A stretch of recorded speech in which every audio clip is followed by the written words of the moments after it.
Dan sekarang insya Allah kita akan masuk ke lanjutan hadis qudsi ini di hadis nomor 129 dan masih berhubungan dengan Nabi Musa alaihissalam, kisah Musa alaihissalam bersama dengan malaikat maut alaihissalam. Baik teman-teman sekalian, saya akan langsung masuk. Untuk kali ini saya tidak mengulangi hadis tentang kisah Nabi Musa alaihissalam dengan Khidir, karena ini kisah yang masyhur dan juga bahasan kita cukup panjang hadis pada hari ini. Semoga Allah SWT berkahi. Maka saya akan langsung masuk membaca hadisnya, terjemahan, dan insya Allah kita coba mengambil mutiara-mutiara ilmu dari hadis yang mulia ini. Hadis ini di halaman 140 bagian-bagian bukunya, urutan dari awal kita belajar 129. Sahih dari Abu Hurairah radhiyallahu anhu bahwa Rasulullah sallallahu alaihi wasallam bersabda, "Ja'a malakul maut ila Musa alaihi salam, faqala lahu ajib rabbak." Qala falatama Musa alaihi salam 'aina malakil maut fafaqa'aha. Qala faraja'a al-malaku ila Allah ta'ala faqala, "Innaka arsaltani ila 'abdin laka la yuridul maut." وقد فقع عيني قال فرد الله إليه عينه وقال ارجع إلى عبدي فقل الحياة تريد فإن كنت تريد الحياة فضع يدك على متن ثور فما توارت يدك من شعره فإنك تعيش بها سنة قال ثم مه قال ثم تموت قال فالآن من قريب Rabbi amitni minal ardil muqaddasati ramlatan atau ramyatan bihajar. Saya ulangi. Rabbi amitni minal ardil muqaddasati ramyatan bihajar. Qala Rasulullah sallallahu alaihi wasallam, wallahi law anni indahu la araitukum qabrahu ila janibi tariqi indal kathibil ahmar. Terjemahannya, kata Nabi SAW, malaikat maut datang kepada Musa AS. Lalu berkata kepadanya, penuhilah panggilan Rabbmu.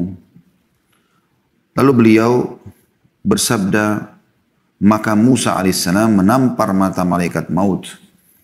Lalu mencungkilnya. Kemudian malaikat maut atau malaikat ini kembali kepada Allah Ta'ala seraya berkata, engkau mengutusku kepada hambamu yang tidak menginginkan kematian. Dan dia mencongkel mataku. Beliau SAW melanjutkan hadisnya. Lalu Allah mengembalikan matanya kepadanya. Maksudnya malaikat maut seraya berfirman, kembalilah kepada hambaku lalu katakan, apakah kamu menginginkan kehidupan? Jika kamu menginginkan kehidupan, maka letakkanlah tanganmu di atas punggung sapi. Lalu dari bulunya yang menempel pada tanganmu, maka kamu akan hidup 1 tahun dengannya. Setiap helai bulu tersebut. Musa bertanya alaihissalam, kemudian setelah itu apa? Maka dijawablah, kemudian kamu akan mati. Atau kemudian mati. Musa alaihissalam berkata, kalau begitu sekarang saja, wahai Rabbku, matikanlah aku di tanah yang disucikan, sepanjang lemparan batu. Rasulullah SAW bersabda, demi Allah, sekiranya aku di sisinya, niscaya benar-benar aku perlihatkan kuburnya kepada kalian. Berada di samping jalan, di sisi Bukit Merah. Hadis ini riwayat Bukhari dan Muslim. Baik, ini adalah bacaan. Untuk kita baru baca bahasa Arab hadis dan terjemahnya secara letterlet. Kita tentu seperti biasa teman-teman sekalian akan mengorek hikmah-hikmah daripada hadis ini. Namun sebelumnya saya akan coba masuk ke makna global dulu. Malaikat maut datang kepada Musa alaihissalam. Di sini maksudnya dalam postur manusia dan bukan postur aslinya sebagai malaikat maut. Itu salah satu makna yang perlu difahami karena tadi saya baca secara letterlet ya. Kemudian dia berkata kepada Musa, penuhilah panggilan Rabbmu, maksudnya ruhmu akan saya cabut. Maka Musa pun sempat marah dan menampar bagian mata malaikat maut sehingga matanya tercungkil. Nah, di sini mungkin terjemahan yang lebih tepat bukan mencungkilnya ya, tapi menampar bagian mata sampai matanya keluar ya. Kemudian malaikat itu kembali kepada Allah Ta'ala dan mengatakan, engkau mengutusku pada hambamu yang tidak menginginkan kematian. Dia telah merusak mataku. Maka Allah pun mengembalikan mata malaikat maut, kemudian berkata kepada malaikat maut, kembalilah kepada hambaku, maksudnya Musa alaihissalam, dan tanyakan kepadanya, apakah kamu masih mau hidup? Ya, ini kita bukan lagi terjemah detail, tapi makna ya, supaya bisa difahami makna hadis ini. Jika kamu memang masih mau hidup, maka letakkan tanganmu di atas punggung sapi. Berapa lembar rambut yang tersentuh oleh tanganmu itu, begitulah jumlah umur yang bisa kau dapatkan. Hitungannya per 1 bulu 1 tahun. Tentu ini banyak sekali ya. Karena kalau diletakkan tangan di atas punggung seekor sapi, misalnya telapak tangan orang dewasa, itu sangat banyak bulu yang tersentuh. Gitu kan?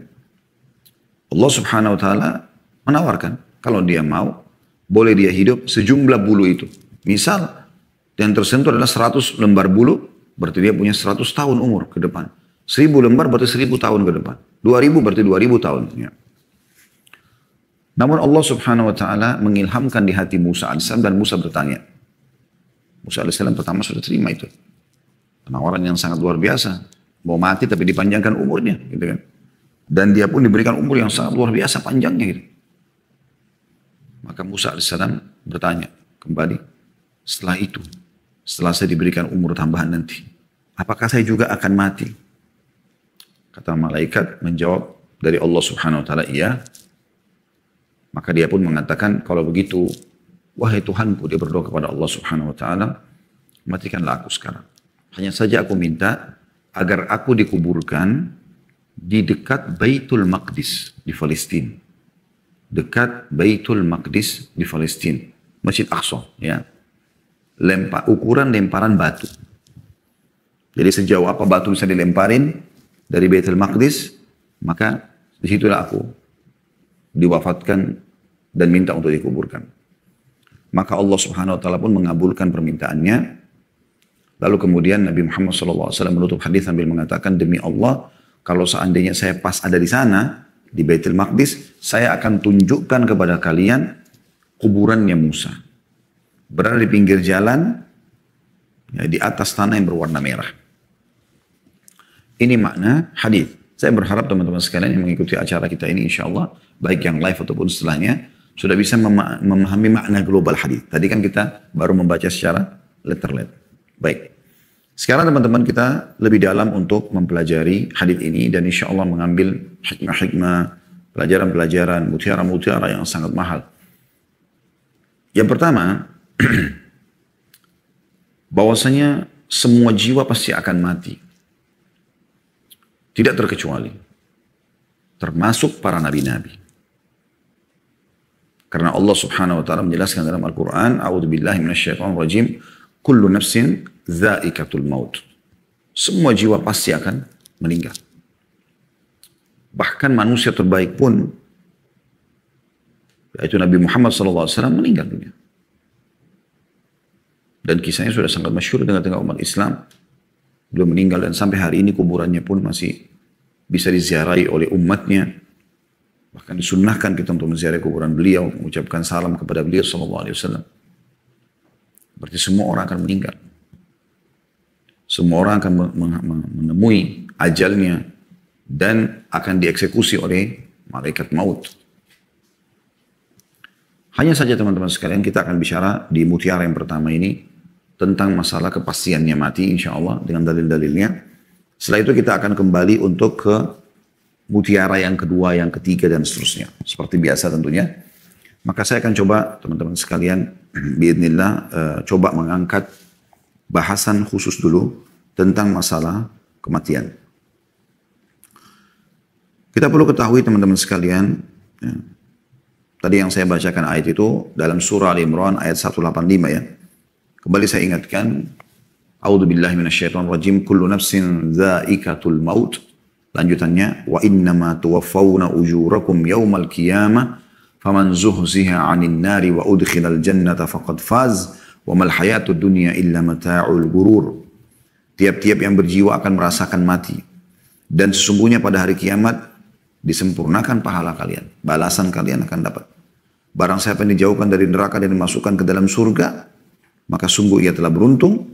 Ketahuilah, kata Allah Subhanahu wa taala, kehidupan dunia itu tidak lain hanyalah kesenangan yang memberdayakan.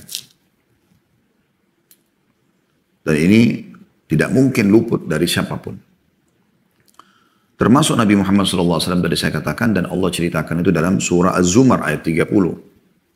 Surah Az-Zumar ayat 30. A'udzu billahi minasyaitonir rajim, innaka mayyitun wa innahum mayyitun. Kau hai Muhammad akan mati dan mereka pun akan mati. Maksudnya selain daripada kamu semua juga akan mati. Juga Allah memastikan hal tersebut dalam surah Al-Anbiya, surah Al-Anbiya ayat 34 sampai 35. Yang bunyinya, A'udzu billahi minasyaitonir rajim, wa ma ja'alna li basyarin min qablikal khuld afa in mitta fahumul khalidun kullu nafsin dha'iqatul maut wa nabluukum bisyarri wal khairi fitnatun wa ilaina turja'un. Al-Anbiya 34-35. Artinya, kami tidak menjadikan hidup abadi bagi seorang manusia pun sebelum kau, hai Muhammad. Artinya jangankan kamu, semua orang sebelummu pun mati. Sesudahmu pun akan mati. Kamu juga akan mati. Maka jikalau kau mati, apakah mereka akan kekal? Orang-orang kafir, orang munafik itu. Maka tiap-tiap jiwa akan merasakan kematian. Kami akan menguji kamu dengan kebaikan dan keburukan sebagai cobaan yang sebenar-benarnya. Dan hanya kepada kamilah kamu dikembalikan. Maksudnya, nikmat apakah kau syukuri? Cobaan apakah kamu bersabar? Karena pernah kita jelaskan teman-teman sekalian, di dalam konsep agama kita, harus berimbang antara nikmat yang kita nikmati dan kita syukuri dengan cobaan yang kita sabari. Ada orang mau nikmat tapi tidak mau ada cobaan. Tidak bisa. Allah SWT sudah mengatakan dalam ayat ini, kami pasti akan menguji kamu dengan kebaikan dan keburukan. Sesuatu yang kau senangi dan kau tidak senangi. Ada saatnya kamu kenyang, ada saatnya kamu lapar, ada saatnya kamu sehat, ada saatnya kamu sakit. Ada saatnya kamu muda kuat, ada saatnya kamu tua. Ada saatnya kamu hidup, ada saatnya kamu mati. Ya, gitu. Nah di sini kita, pada saat nikmat ada, kita bersyukur. Pada saat cobaan ada, kita bersabar. Ya, seperti itu. Dan ini harus berimbang ya. Mati ini teman-teman sekalian, digambarkan juga oleh Allah Subhanahu wa taala, tidak akan luput dari siapapun. Dalam surah An-Nisa ayat 78. Surah An-Nisa ayat 78. Silakan dibuka di aplikasi handphonenya yang bunyinya a'udzubillahi minasyaitonirrajim. Aynama takunu yudrikkumul mautu walau kuntum fi burujim musyayyadah. Dimanapun kamu berada, pasti mati akan mendatangi kamu. Kendati pun kamu berada di benteng yang tinggi juga kokoh. Jadi walaupun berusaha sembunyi dimanapun, pasti akan datang malaikat maut mencabut roh. Demikian pula dengan surah Al-Jumu'ah ayat 8. Allah Subhanahu wa taala gambarkan lagi. A'udzu billahi minasyaitonir rajim. Qul innal mauta alladzi tafirruna minhu fa innahu mulaqikum. Thumma turadduna ila 'alimil ghaibi wasyahadati fayunabbi'ukum bima kuntum ta'malun. Sesungguhnya kematian yang kamu lari daripadanya pasti akan menemuimu. Kemudian kamu akan dikembalikan kepada Allah yang mengetahui yang gaib dan yang nyata. Lalu dia beritakan kepadamu apa yang telah kamu kerjakan. Ayat lagi jelaskan, pasti akan mati. Dan saat itulah mulai ada hisab. Mulai kita lihat apapun teman-teman yang kita kerjakan di muka bumi ini, dari kebaikan sekecil apapun kita akan temukan itu. Wa may ya'mal mithqala dzarratin khairan yara. Siapa yang buat seperti biji sawi dari kebaikan, senyum dengan muslim, sedekah dengan sepotong roti, apalah ya, kita akan lihat, akan kita temukan hasilnya.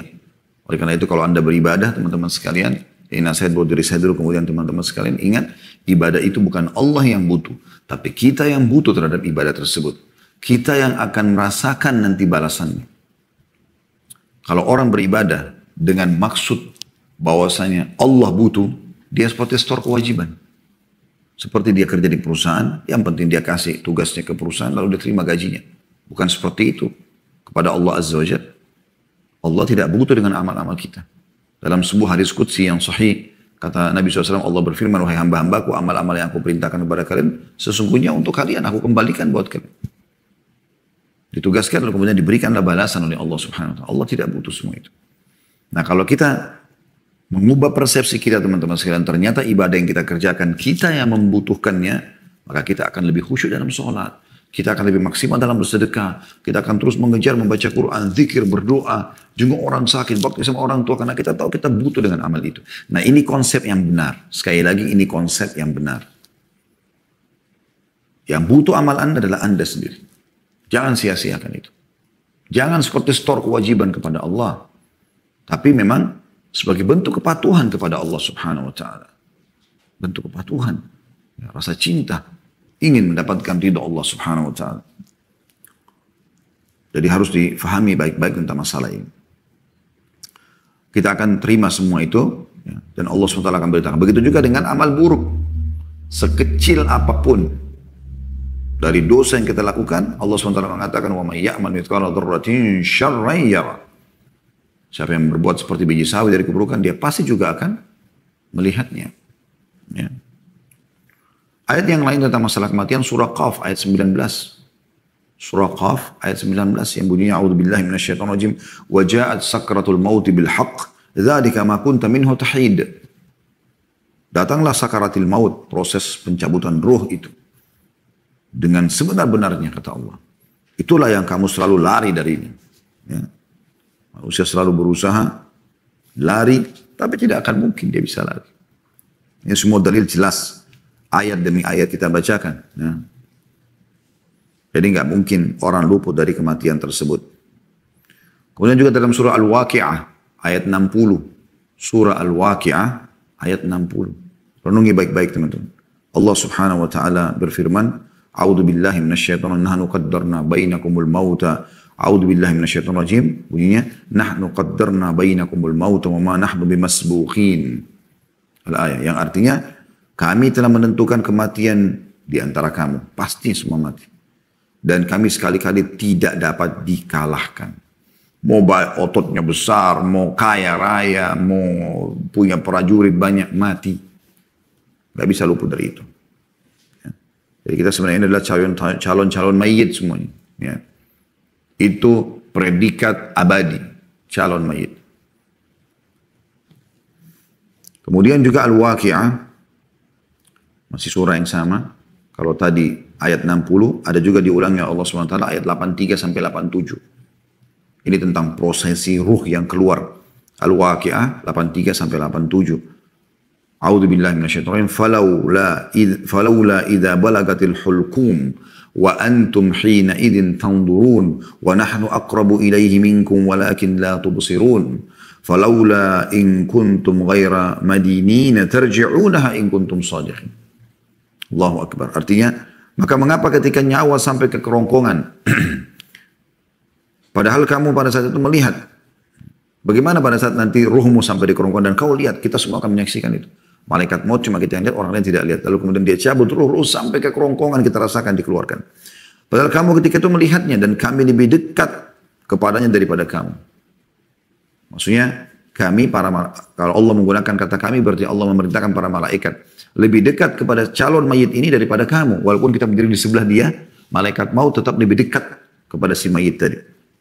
Lebih rapat. Tapi kamu tidak melihat. Maka mengapa jika kamu tidak dikuasai, kamu tidak mengembalikannya?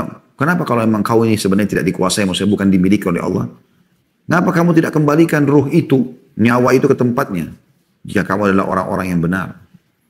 Sebenarnya makna madinin juga adalah kalau kau tidak meyakini mati itu akan datang. Baik, orang yang pas mau mati, coba kembalikan ruhnya pada dia. Karena hampir setiap hari ada orang mati kan.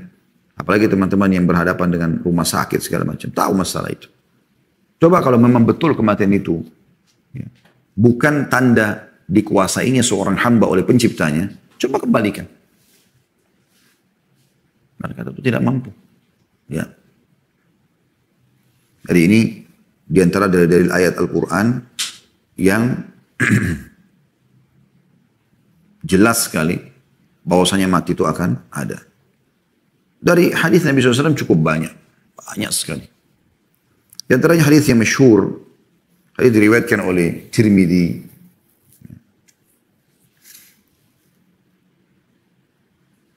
Dan ini disahihkan oleh Syekh Albani. atau dihasankan lebih tepatnya.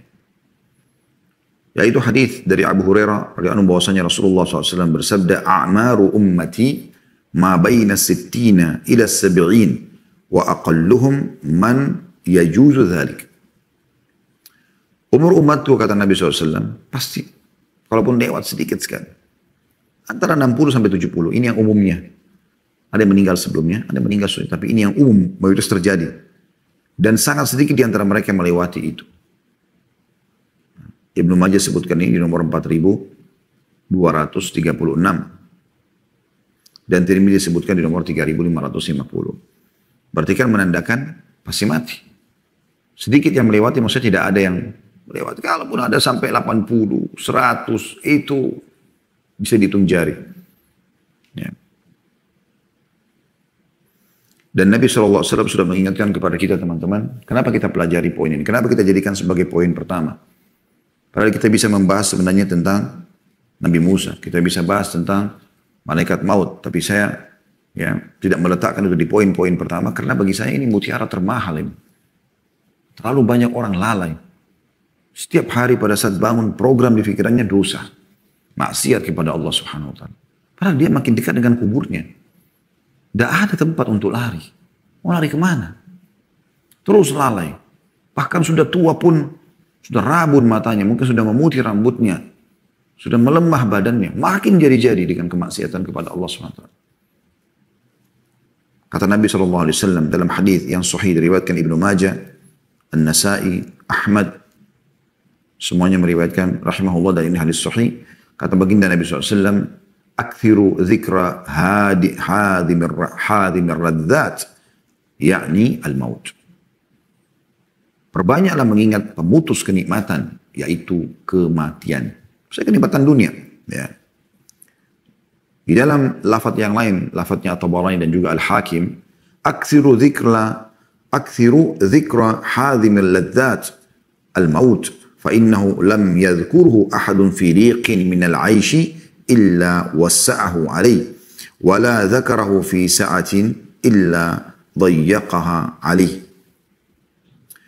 Perbanyaklah mengingat pemutus kenikmatan, maksudnya kenikmatan dunia, yaitu kematian. Karena sesungguhnya tidaklah seseorang mengingatnya di waktu sempit kehidupannya, lagi susah, lagi lapar, lagi di PHK, lagi segala macam cobaan hidup lagi ada. Kalau dia ingat mati, kecuali itu akan melonggarkannya, atau melonggarkan kesempitan hidup orang itu. Tahu juga saya akan mati, misal gitu ya. Itu sabda Nabi SAW ya. Dan tidaklah seseorang mengingatnya di waktu dia lagi lapang, kecuali akan menyempitkan keluasan hidup orang tersebut. Maksudnya menyempitkan celah-celah di mana dia bisa bermaksiat kepada Allah Subhanahu wa Ta'ala. Dan ini disebutkan dalam Jami'us Shaghir di nomor 1222 ya. Maka ini teman-teman sekalian dalil-dalil yang sangat jelas tentang masalah kematian itu pasti ada. Dan banyak sekali sebenarnya dalilnya ya. Ini sebagian saja, sekelumit yang kita ambil. Dan Nabi SAW menjadikan orang yang suka menjadikan kematian sebagai sebuah peringatan bagi dia. Toh dia juga akan mati ya, seperti itu kurang lebih. Itu adalah orang mukmin yang paling cerdas. Dengarkan hadisnya. Hadis ini diriwayatkan Ibnu Majah dengan sanad hasan nomor 4259. Dan Syekh Albani menyebutkan dalam As-Sahihah di nomor 1384. Dari Ibnu Umar radhiyallahu anhu bahwasanya beliau berkata, "Kuntu ma'a Rasulillah sallallahu alaihi wasallam." Aku pernah satu hari bersama Rasulullah SAW. Faja'ahu rajulun minal ansar. Datang seseorang dari ansar. Fasallama ala Nabi SAW. Thumma qal. Kemudian dia mengucapkan salam kepada Nabi SAW. Lalu dia berkata, "Ya Rasulullah, ayyul mu'minina afdal." Wahai utusan Allah, siapakah orang mukmin yang paling afdal? Ini kecerdasan sahabat ini bertanya ya. Karena dia ingin mencapai derajat itu. Kita sekarang sudah beriman ya Rasulullah. Siapa di antara kita yang beriman ini yang paling afdal, yang paling mulia di sisi Allah Subhanahu wa Ta'ala? Qala ahsanuhum khuluqa. Setelah paham syariat, diamalkan orang-orang mukmin, siapa yang paling baik di antara mereka? Yang paling baik akhlaknya. Tata kerama, dermawan, ramah, senyum dan segala macam. Kemudian qala fa ayyul mu'minina akyas. Kalau begitu, akhlak kami sudah tahu, berarti itu yang paling afdal. Kalau ada dua orang mukmin A sama B, si A sama B sama-sama ibadahnya, sholat malamnya, sholat duhanya, sholat wajibnya, segala macam hal penampilannya mirip pun, menandakan orang beriman. Siapa di antara mereka yang paling afdal? Yang paling baik akhlaknya, yang paling ramah, yang paling dermawan, yang paling suka senyum dan seterusnya. Lalu orang ini dengan cerdasnya bertanya, radhiyallahu anhu, walaupun tidak disebutkan namanya, cuma dari seorang Ansar, dia mengatakan, siapa orang mukmin yang paling cerdas? Ini luar biasa menandakan kecerdasan sahabat ini. Qala aktsaruhum lil maut dzikra wa ahsanuhum lima ba'dahu isti'dada ulaikal akyas. Yang paling cerdas orang beriman adalah orang yang paling banyak mengingat kematian dan yang paling bagus atau yang paling banyak memperindah persiapan untuk menghadapinya. Amal-amal saleh. Mereka adalah orang-orang yang paling cerdas. Nah, ini luar biasa hadits ini teman-teman sekalian. Hadits ini memang layak sekali untuk kita jadikan sebagai closing bahasan dalam masalah kematian ya sebenarnya. Karena banyak sekali dalil kalau kita mau bahas tentang masalah kematian. Tapi tentu kita juga sampai sini karena masih ada poin-poin mutiara yang lain yang kita ingin bahas dari hadits. Cuma ingin saya titik beratkan dari sekian banyak dalil ini teman-teman sekalian. Menjelaskan kepada kita bahwasanya mati itu pasti akan datang. Makanya Umar bin Abdul Aziz rahimahullah berkata, aku tidaklah pernah melihat sesuatu yang yakin, yang pasti, kecuali ya, atau seperti kematian.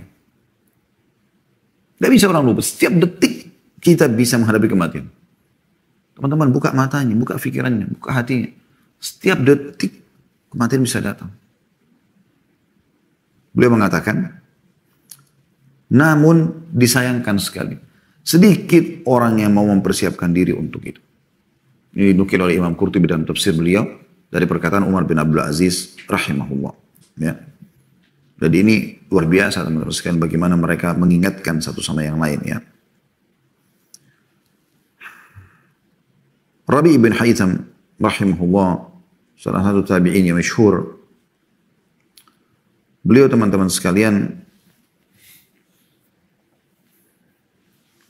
menggali sebuah liang lahat ya di belakang rumahnya. Bisa kita bahasakan kuburan, tapi sebenarnya lebih tepat liang lahat karena dia bukan untuk dikubur di situ sebenarnya. Hanya dijadikan sebagai bahan muhasabah. Setiap hari dia masuk ke lubang tersebut, dia duduk sendirian merenung dinding kuburan yang sempit tanah. Lalu dia membaca firman Allah Subhanahu wa taala, qala rabbi irji'un la'alli a'malu salihan fima tarakt. Ada ayat yang menjelaskan tentang nanti akan ada orang-orang yang menyesal pada hari kiamat. Semoga kita tidak termasuk ini ya. Dia mengatakan, wahai Tuhanku, kembalikanlah aku ke dunia lagi. Untuk apa? Untuk duduk lagi sama istri, suami, anak-anak, untuk mengembangkan usahaku, untuk membangun instansi yang aku sudah programkan, untuk masuk ke ajang politik bersaing lagi, supaya aku bisa jadi presiden, jadi menteri, jadi... Bukan. La'alli a'malu salihan fima tarakt. Semoga pada saat kau kembalikan aku ya Tuhanku, aku bisa mengerjakan amal soleh yang dulu aku tinggalkan. Yang dia nyesali nanti, yang kita sesali, na'udzubillah teman-teman pada saat meninggal itu. Kok dulu sholat duha aku tuh ada yang luput ya? Kok dulu aku tidak sempat sholat di masjid ya? Kok itu ada orang miskin tidak sempat aku sedekah? Kok orang tua aku nggak sempat aku bakti? Kok teman-temanku yang sakit aku tidak jenguk? Kok kenapa majelis ilmu yang itu aku tidak hadiri? Itu yang orang sesali pada saat mati. Berharap kembali ke dunia, sujud sekali lalu mati. Saking butuhnya dengan amal soleh. Beruntung sekali teman-teman sekalian. Orang-orang yang betul-betul mengisi waktunya dengan baik. Mengisi waktunya dengan baik. Hasan Basri berkata, wahai anak Adam, kau ini hanya hitungan. Kau ini hitungan. Setiap kali kau bangun di pagi hari, berkuranglah hitunganmu itu. Jangan ikuti orang muslim sibuk ulang tahun. Wow, makin jadi-jadi. Makin jadi-jadi. Makin di ulang tahun mabuk-mabukan, makin berzina, makin naudzubillah min dzalik. Selain memang ulang tahunnya tidak ada dalam Islam. Ada ulang tahun dalam Islam, tradisi mereka. Tiup lilin, makan kue, pesta-pesta. Akhi dan ukhti. Bertambah satu hari saja. Syukuri kepada Allah Subhanahu wa ta'ala. Dan bergegas kalau punya dosa taubat. Bergegas mau menyempurnakan ibadah kalau tadinya kita belum beribadah. Sampai Ibnu Hajar rahimahullah mengatakan, sudah semestinya seorang mukmin mengejar amal-amal ibadah dia yang berkurang, yang kurang. Bahkan yang bisa diqadha sama dia. Kalau memang ada yang bisa diqadha, tentu tidak semuanya ya. Misal dia udah biasa baca istighfar 1 hari 100 kali.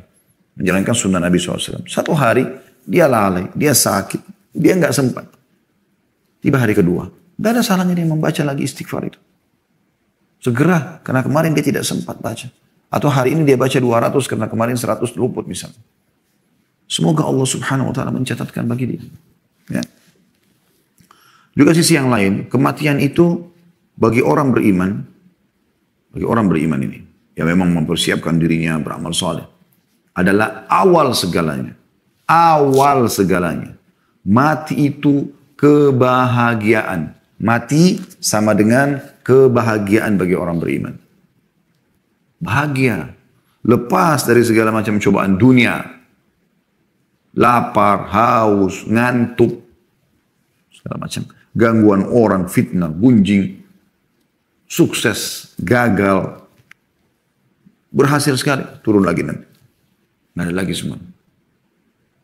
Sudah selesai. Ahli surga makan bukan karena lapar. Orang kalau makan karena lapar, maka dia targetnya bukan menikmati, tapi menghilangkan laparnya. Anda pernah lapar kan? Pada saat Anda lapar, targetnya adalah menghabiskan makanan itu. Bagaimana hilang laparnya? Maka orang lapar tidak perlu mengetahui makanan enak atau tidak. Tapi kalau orang tidak lapar, maka dia akan nikmati makanan. Begitu keadaan ahli surga. Mereka makan bukan karena lapar. Mereka minum bukan karena haus. Ya. Bahkan dinukil dari beberapa pendapat ulama, di surga orang sudah tidak tidur lagi. Kenikmatan abadi. Luar biasa kenikmatan yang selalu selamanya kata Allah SWT khalidina fiha. Kita sedang menuju kepada itu. Makanya para salaf kalau ada yang mau meninggal antara mereka, teman-temannya datang mengatakan berita gembira buat kamu. Orang mau mati dibilang berita gembira. Kalau kita yang belum paham agama kadang-kadang nangis.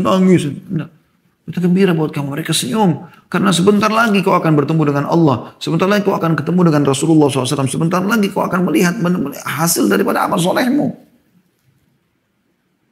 Gembira.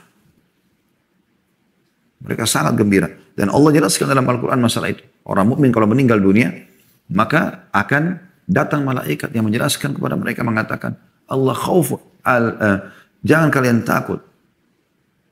La khawfun alaikum wala antum tahzanun. Ya. Ada jelaskan dalam ayat Al-Quran ya, tapi ini kurang lebih perkataan malaikat mengatakan bahwasanya jangan kalian takut, jangan kalian sedih. Jadi gembira buat mereka.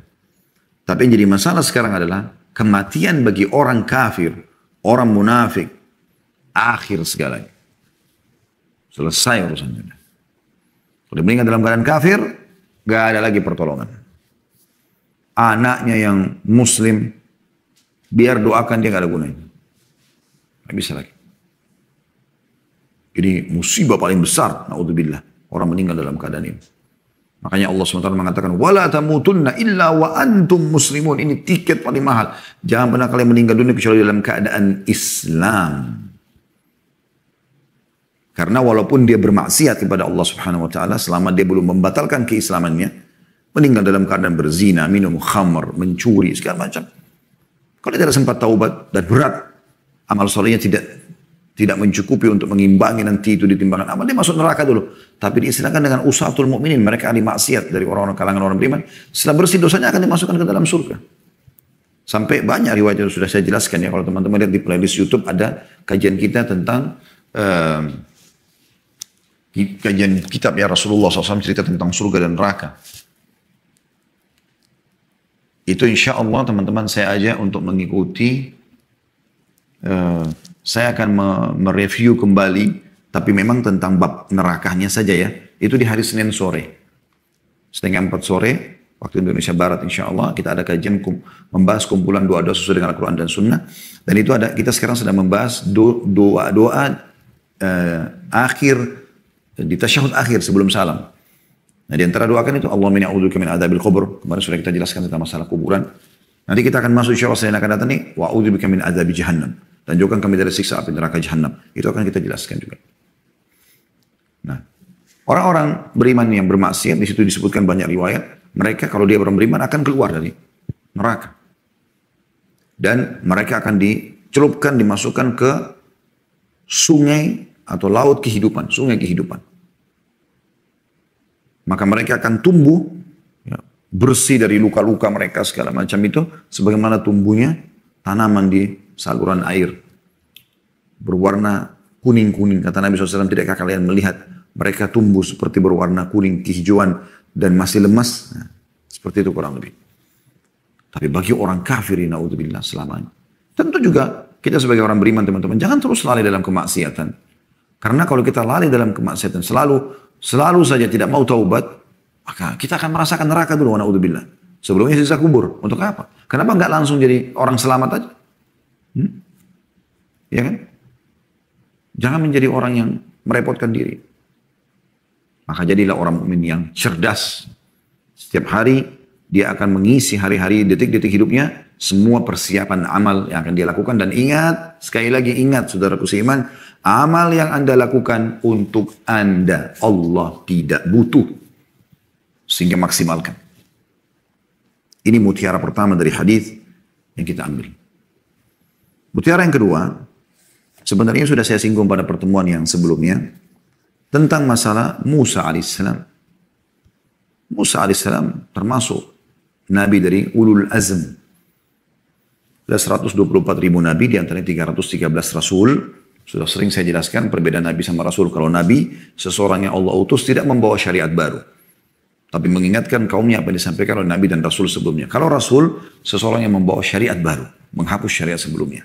Makanya rasul jumlahnya sedikit. 124 ribu nabi, di antaranya 313 rasul. Yang wajib kita imani, tahu kisahnya, tahu namanya. Ya, 25 nabi dan rasul. Makanya Allah katakan dalam Al-Quran, ada di antara mereka yang sudah kami ceritakan. Hai Muhammad, ada di antara mereka yang juga yang belum kami ceritakan kepadamu dan umatmu.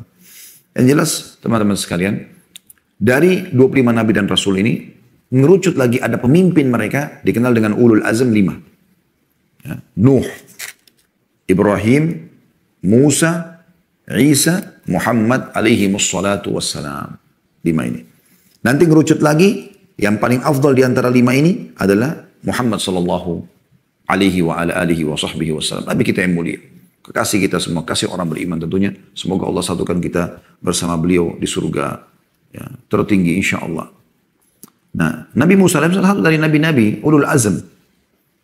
Terpilih, gitu kan. Makanya namanya sangat banyak disebutkan dalam Al-Quran.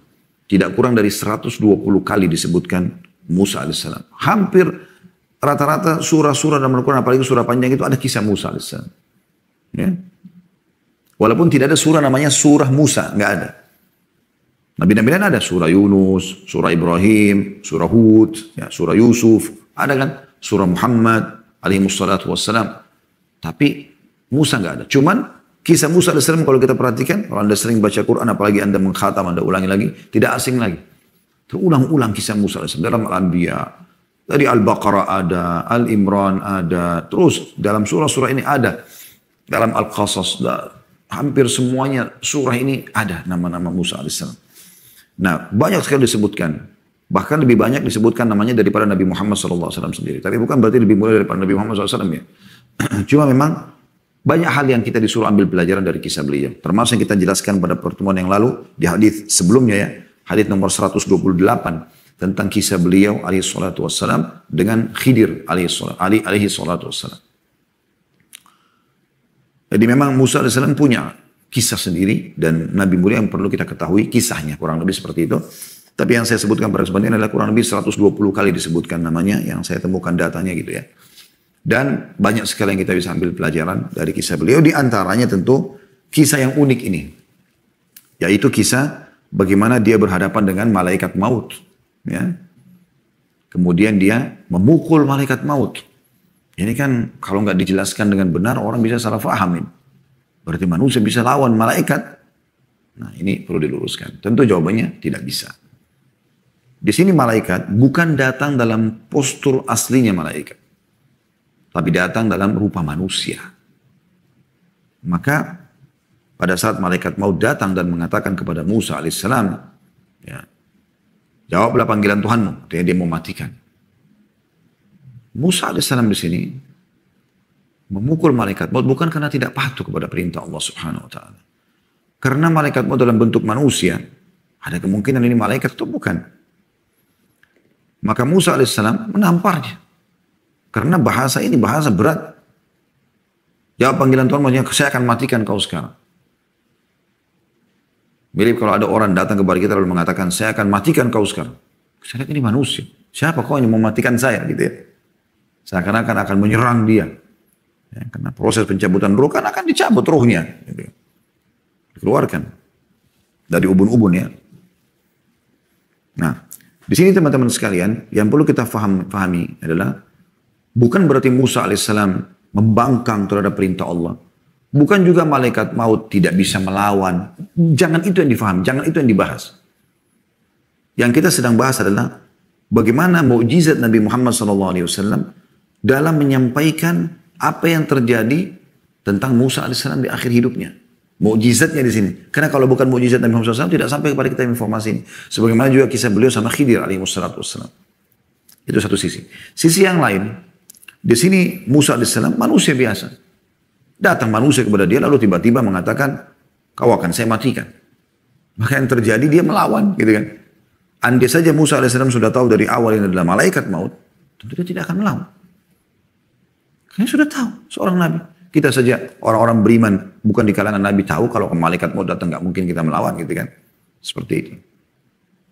Dan ini berarti Allah Subhanahu wa taala ya yang telah mengatur semua takdir hamba-hambanya lebih tahu hikmah kenapa terjadi seperti ini dan kenapa sampai kepada kita.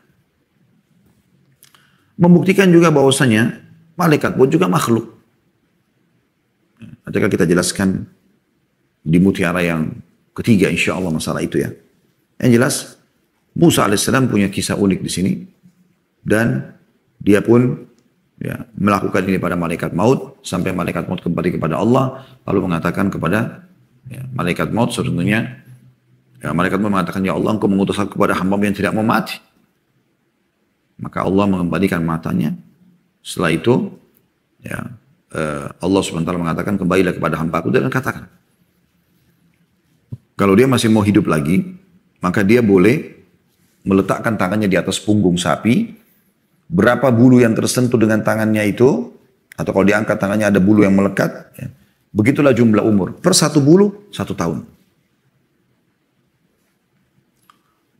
Maka malaikat maut kembali lalu menyampaikan itu, disitulah Musa alaihissalam mengatakan, baiklah kalau gitu, sudah ada informasi.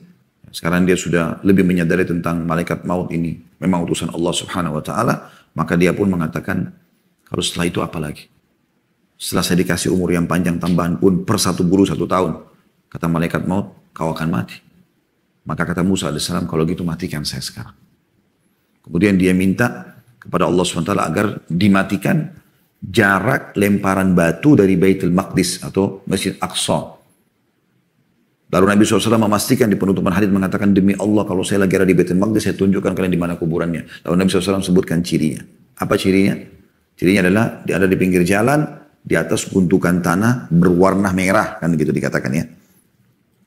Demi Allah kata Nabi SAW di akhir hadis, sekiranya aku di sisinya di sana Baitul Maqdis, saya benar-benar aku perlihatkan kuburnya Musa kepada kalian, berada di samping jalan di sisi bukit merah. Nah, bukan tumpukan tanah, di sisi bukit merah. Ya. Juga saya ingin tambahkan di sini teman-teman, mungkin yang pernah ke Palestina ya, kami pun di Uhud Tour, di travel kami bolak-balik, alhamdulillah kita berangkat ke sana dan ada tulisan buku saya sudah terbit, Palestina yang terlupakan. Setelah saya bolak-balik ke sana sekitar alhamdulillah 3-4 kali, saya melihat kok umat Islam banyak yang belum ke sana ya. Karena sebenarnya ke sana itu termasuk bagian salah satu masjid yang kita dianjurkan untuk mendatangi Baitul Maqdis ya. Nah di sini teman-teman sekalian ada sering tour city dilakukan dan itu saya lihat hampir semua travel yang dari Indonesia pun dari Malaysia yang masuk ke Palestina mengambil paket itu. Mereka sering mendatangi makam-makam, ya. Makam Nabi Yunus di satu wilayah ya, sehingga saya namanya Hayhul ya, atau lupa saya nama kotanya itu. Terus kemudian makam Nabi Musa. Ya. Subhanallah, waktu awal saya masuk Palestina dulu, saya bimbing jemaah, saya ikutin itu, semua satu paket. Namun tujuannya bukan untuk mendatangi makam-makam ini. Tapi saya ingin tahu dan saya tanya. Saya tanya penjaganya, orang Palestina, karena ngerti bahasa Arab, alhamdulillah saya tanya dia. Sebenarnya saya mau tanya, ini makam, maksudnya prasasti, atau kuburan. Pernyataan mereka sendiri teman-teman, perhatikan baik-baik. Para penjaga makam itu mengatakan ini adalah prasasti. Nggak ada kuburan di bawahnya, itu nggak ada. Nah ini penting untuk digarisbawahi teman-teman sekalian. Jadi kalau satu waktu Anda ke Palestina, nggak usah repot-repotkan diri untuk ke sana.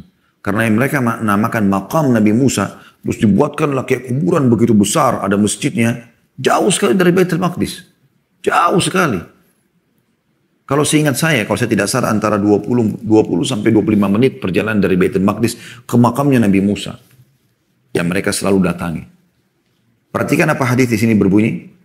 Kuburan Nabi Musa alaihissalam berada jarak lemparan batu dari Baitul Maqdis. Ya. Lemparan batu itu sejauh apa sih? Gitu. 10 meter, 20 meter, anggap 100 meter misalnya. Sudah jauh sekali 100 meter kalau orang bisa melempar sampai 100 meter batu. Yang Anda percaya, apa yang orang-orang buat dari khurafat seperti yang tersebar sekarang, atau hadis Nabi SAW. Dan harusnya kita percaya hadis Nabi SAW. Nabi SAW memastikan di sini. Sesuai dengan permintaan Musa AS, minta agar dimatikan di kubur jarak lemparan batu dari Baitul Maqdis. Nabi SAW disebutkan di pinggir jalan, di dekat Baitul Maqdis, di gunung atau bukit berwarna merah. Gitu. Dan perlu Anda ketahui ya, kita dalam Islam tidak dikhususkan atau tidak ada dalam perintah agama kita khusus mendatangi makam-makam nabi-nabi ini. Karena orang buat banyak sekali. Di Jordan juga ada, mereka buat segala macam makam. Ya, padahal sebenarnya belum ada kepastian semua itu. Makamnya Nabi Syuaib, sekian panjang gitu. Bahkan di lokasi Baitul Maqdis sendiri, yang kurang lebih 14.000, ya seingat saya sekitar 14.000 meter ya, 1,4 hektar ya, luasnya kalau saya tidak salah, luas itu kurang lebih. Itu ada satu bangunan tua, sekarang jadi seperti sekolah gitu kan. Kebetulan di situ dijadikan sekolahnya Syekh Yusuf. Syekh Yusuf ini imam. Saya kenal beliau karena setelah saya tahu ternyata beliau angkatan Universitas Islam Madinah juga, tapi beliau senior kami tentunya. Kemudian kami bawa jemaah, biasanya beliau ceramah, sampaikan nasihat. Ternyata di madrasah beliau itu di dalam lokasi masjid itu, ya, tentu di dalam lokasi yang sekitar 14.000 meter, kalau misalnya kita gambarkan meja ini, di paling depan ada namanya Masjid Kibli, ya, itu yang paling depan. Kemudian Anda biasa lihat yang kubahnya emas, kubat sakhra, itu semua masih dalam lokasi area masjid ya. Dimanapun kita sholat kita dapat keutamaan tentunya. Dan Anda bisa kembali ke buku kami, Palestina yang terlupakan, cukup banyak keutamaan. Negeri Syam, Palestina, Baitul Maqdis sudah kami sebutkan semuanya. Tapi jelas hadis-hadis mulia banyak sekali. Di antaranya yang Nabi Sulaiman AS memohon kepada Allah Subhanahu Wa Taala agar siapapun yang datang ke Baitul Maqdis sholat, ya, setelah beliau renovasi ya, maka diampuni dosanya seperti baru dilahirkan oleh ibunya. Dan Allah SWT kabulkan itu. Sebagaimana dijelaskan oleh Nabi SAW. Yang jelas teman-teman sekalian, di situ ada makam Nabi Sulaiman. Panjang sekali, mungkin 10 meter lebih. Ya. Ditutup sama gorden. Lalu Syekh Yusuf sendiri mengatakan, ini ya Khalid makam. Bukan kuburan Nabi Sulaiman AS. Tapi mereka yakini begitu. Maka sampai sekarang tentunya, karena beliau yang pegang dan semoga insya Allah selamanya tidak dikhususkan ziarah ke situ. Tapi beliau perlihatkan ini, panjang sekali dari ujung tembok ke ujung tembok. Maka ini harus hati-hati diperhatikan. Ini tambahan informasi, karena saya lihat banyak jemaah kita juga yang berangkat ke sana ya. Baik, ini yang berhubungan dengan Musa alaihissalam, dan akhirnya beliau juga meninggal dunia, serta tidak dinukil riwayat bahwasanya Nabi SAW mengatakan, datanglah ke kuburannya Syuaib ada di sini, Daud ada di sini, gitu kan. Di Palestina banyak sekali tuh, termasuk Daud alaihissalam. Saya pernah datang ke sana. Orang Yahudi pada menangis-menangis sana, meyakini itu adalah makamnya Nabi Daud alaihissalam. Tapi itu semua tidak ada kepastiannya. Dan saya pernah mendapatkan informasi dari sebagian guru kami, mereka mengatakan bisa dipastikan kalau Allah Subhanahu Wa Taala memang menjaga Satu-satunya kuburan Nabi yang pasti adalah kuburan Nabi Muhammad SAW. Untuk menjelaskan kepada umat manusia, inilah Nabi yang kalian ikuti di zaman akhir zaman ini. Ya, setelah beliau diutus tentunya SAW. Mutiara yang ketiga yang kita bisa ambil teman-teman sekalian tentang malaikat maut. Nah, ada hal yang perlu kita perbaikin di sini. Seringkali mungkin Anda dengar ada perkataan mengatakan malaikat maut bernama Israel, ya, Israel. Maka coba kita telusuri di sini teman-teman sekalian, sumber tentang malaikat maut bernama Israel itu adalah berita dari Israiliyat, bukan dari syariat Nabi Muhammad SAW. Israiliyat maksudnya informasi dari ahli kitab sebelum kita. Jadi belum pernah ada hadis atau ayat Al-Quran yang menjelaskan kalau Jibril, Mikail, Israfil, ya itu disebutkan namanya. Tapi Israel tidak disebutkan namanya. Makanya setelah memaparkan surah Sajdah ayat 11 yang berbunyi A'udzubillahi minasyaitonir qul yatawaffakum malakul maut alladzi wukila bikum tsumma ila rabbikum turja'un. Katakan hai Muhammad, malaikat maut yang diserahi untuk mencabut nyawamu akan memastikan kamu atau akan mematikan kamu, kemudian hanya kepada Tuhanmu kamu akan dikembalikan. Kata As-Sindi atau As-Sindi, penamaan Israel itu tidak satupun hadis yang derajatnya marfu. Nggak ada yang bisa dipegangi. Al-Manawi, ya, dalam kitabnya Faidul Qadir, jadi 3 halaman 32 berkata, setelah menyebutkan bahwa malaikat maut itu lebih dikenal dengan Israel, beliau berkata, saya tidak menemukan nama Israel dalam riwayat. Syekh Albani ketika mengomentari pendapat At-Tahawi, berkata, Imam Tahawi rahimahullah berkata, kami mengimani adanya malaikat maut, ya, yang ditugaskan untuk mencabut nyawa semesta alam, ya. Ini nama yang tertera dalam Al-Quran, maksudnya malaikat maut. Adapun penamaan malaikat maut dengan Israel, sebagaimana yang sering dikenal manusia selama ini, tidak ada sumber dasar dalilnya. Akan tapi bersumber dari Israiliyat. Syekh Utsaimin rahimahullah, salah satu ulama Saudi yang sudah meninggal rahimahullah, berkata, malaikat maut dikenal dengan nama Israel, umumnya di masyarakat. Namun ini tidak benar, karena itu bersumber dari athar Israiliyat, maksudnya riwayat daripada orang-orang ahli kitab. Kita tidak wajib mengimani nama Israel tersebut. Jadi kami menamakan malaikat pencabut nyawa itu dengan malaikat maut. Karena Allah Ta'ala sendiri berfirman dalam surah Sajdah tadi, Qul yatawaffakum malakul maut alladzi wukila bikum. Katakanlah malaikat maut, Allah menamakan dengan begitu, yang diserahi untuk mencabut nyawamu untuk akan mematikan kamu. Ya, jadi ini perlu kita sampaikan tentang masalah nama, ya, yang dipakai atau sering disebarluaskan oleh orang-orang, ya, tentang masalah malaikat maut itu. Terakhir teman-teman sekalian, kita tutup dengan masih masalah kematian. Ada sering muncul pertanyaan teman-teman sekalian, ya, apakah malaikat maut itu satu atau banyak, ya? Maka ini sering kali tersebar. Dan bagaimana kalau seandainya ada orang atau terjadi kasus mati massal, seperti terjadi tsunami, terjadi banjir, longsor, dan segala macam. Atau peperangan, kena bom, hancur. Bagaimana prosesnya ini? Ya, seperti itulah. Sering kali muncul pertanyaan seperti itu.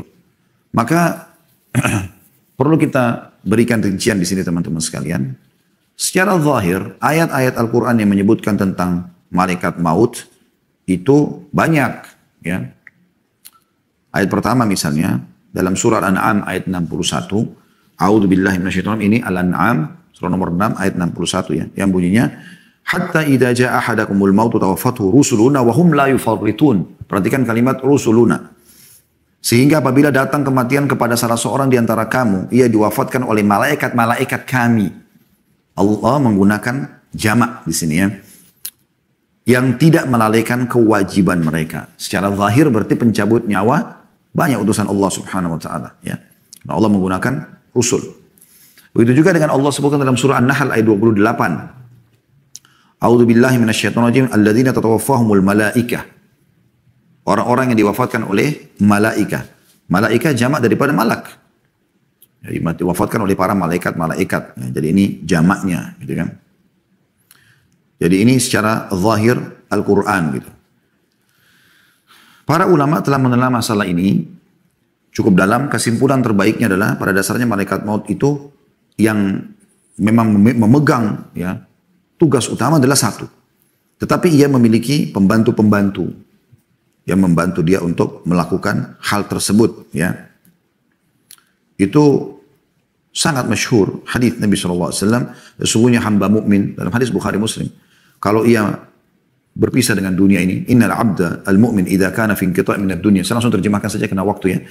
Sesungguhnya orang mukmin kalau akan berpisah dengan dunia ini dan menuju ke akhirat, maka turunlah kepadanya para malaikat dari langit yang memiliki wajah yang putih, ya, seperti terangnya matahari. Mereka membawa kain kafan dari kafan-kafan surga, gitu kan, sampai duduk, ya, yang dapat dijangkau dengan pandangan mata. Kemudian datanglah malaikat maut alaihissalam, duduk di bagian kepalanya, kemudian mencabut ruhnya. Dan ini hadis sahih riwayatkan Ahmad nomor 18.063. Ya. Kemudian juga Ibnu Abbas berkata radhiyallahu anhuma, limalakil mauti a'wanun minal malaika yukhrijuna ar-ruhu minal jasadi fayaqbiduha malakal maut idan tahak ilal hulkum. Malaikat maut memiliki peran, ya, atau memiliki pendukung-pendukung dari kalangan malaikat, atau mereka, para malaikat tersebut mengeluarkan ruh dari jasad. Hingga saat ruh itu sudah mencapai kerongkongan, maka malaikat maut mencabutnya.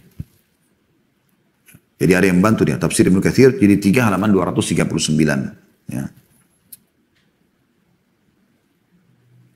Jadi tidak heran kalaupun ribuan orang yang mati dalam waktu yang bersamaan, maka tetap mudah bagi malaikat maut, ya. Tetap mudah bagi malaikat maut karena banyak yang membantunya untuk mengeluarkan ruh tersebut, ya. Dan pada saat sudah sampai di kerongkongan atau di mana, baru dialah yang mengeksekusi itu, ya. Ada sebuah statement yang menarik dari Imam Mujahid rahimahullah, salah satu tabi'in yang masyhur. Anna dunya baina yaday malakil mauti qad tasti baina yaday insani ya'khudhu min haitsu sya'. Sesungguhnya dunia ini di hadapan malaikat maut tidak ubahnya bagaikan sebuah piring yang posisinya berada di hadapan seorang manusia. Ia bisa mencomotnya sesukanya. Itu kalau ada Qurtubi, ya, di jilid 14 halaman 94. Jadi sekalipun jaraknya jutaan kilometer, ya, maka malaikat maut memiliki postur tubuh yang besar menurut Imam Mujahid, dan dunia ini seperti wadah piring. Kita kalau sebarin nasi, ya, di piring kita walaupun banyak penuh, kan kita bisa comot yang mana saja kita mau, ya. Itu gambarannya gitu. Jadi malaikat maut, ya, tidak ada masalah dengan itu semua. Dan ini sebenarnya tidak perlu terlalu kita rincikan sebenarnya. Maksudnya kita terlalu fikirkan itu. Yang penting bagaimana kita mempersiapkan masalah kematiannya. Cuman ini kan ada bahasan para ulama. Juga ada rasional kan, supaya orang menjawab syubhatnya orang dan tidak usah lagi dibahas lebih dalam nantinya gitu kan. Kalau seandainya PLN misalnya di Indonesia mau padamkan api, lampu, apakah dia harus datangi setiap rumah orang untuk dipadamkan? Saya tidak, nggak perlu. Ada sentralnya, selesai kan gitu. Kurang lebih seperti itu. Jadi ini jawaban tentang masalah malaikat maut, ya. Jadi ada yang membantunya, hanya saja teman-teman sekalian, yang nanti eksekusi terakhir adalah malaikat maut. Dan Allah SWT berikan beliau alaihissalatu wassalam, ya, kemampuan untuk bisa mencabut, ya. Dan tentu kita semua juga akan menyaksikan itu. Tinggal tunggu waktunya. Dan semoga Allah tutup kita dengan husnul khatimah. Alhamdulillah.